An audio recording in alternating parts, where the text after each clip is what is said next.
सभी भक्तों को राधे राधे। तो आइए सुनते हैं विजया एकादशी की व्रत कथा। एक बार प्रेम से बोलिए श्री कृष्ण भगवान की जय।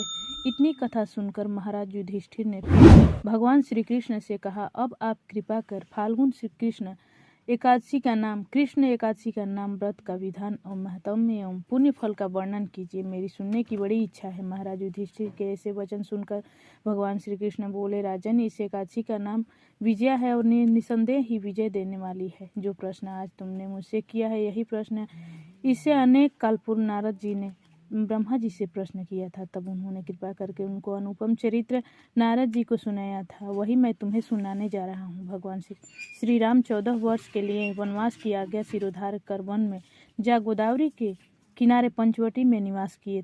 तपस्विनी सीता वहीं से रावण द्वारा हरी गई, जिससे वह अत्यंत ही व्याकुल एवं व्यथित हुई। भगवती सीता के वियोग में अग्नि में जलते हुए भगवान श्री कृष्ण उनको खोजने लगे। आगे कुछ दूर चलने पर उन्हें मारण सन अवस्था में गिद्धराज जटायु मिले।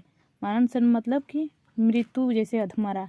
उन्होंने अपने आहत होने का समुचित वृतांत सुनाकर अपनी अलौकिक लीला समाप्त की। आगे चलकर रामचंद्र जी ने कबंध का वध किया और सुग्रीव से मित्रता की।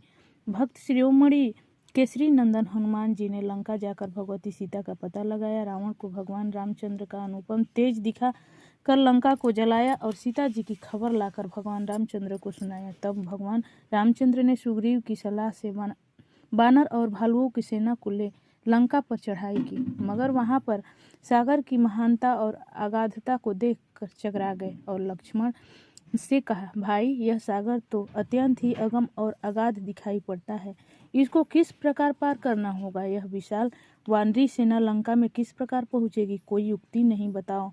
बड़े भाई की ऐसे वाक्य सुन विचारवान लक्ष्मण ने कहा, प्रभु, आप स्वयं आदि पुरुष परमेश्वर हैं, यद्यपि आपसे कोई बात छिपी नहीं है, तथापि आप लोग लीला कर रहे हैं। आप तो जानते ही हैं कि यहाँ समीप में ही महर्षि दालभ्य का आश्रम है। वह महामुनि अत्यंत ही ज्ञानी और बुद्धिमान है। यदि आप उनके पास जाकर यह प्रश्न करें तो वे अवश्य ही इसकी कोई उपाय बतावेंगे। लक्ष्मण जी की यह बातें रामचंद्र जी को ठीक उचित और वे दालभ्य ऋषि के पास जाकर उन्हें प्रणाम किए। महर्षि ने आशीर्वाद दे उन्हें आदर पूर्वक आसन दे आने का कारण पूछा। उत्तर में रामचंद्र जी ने अपना अभिप्राय महर्षि से कह सुनाया।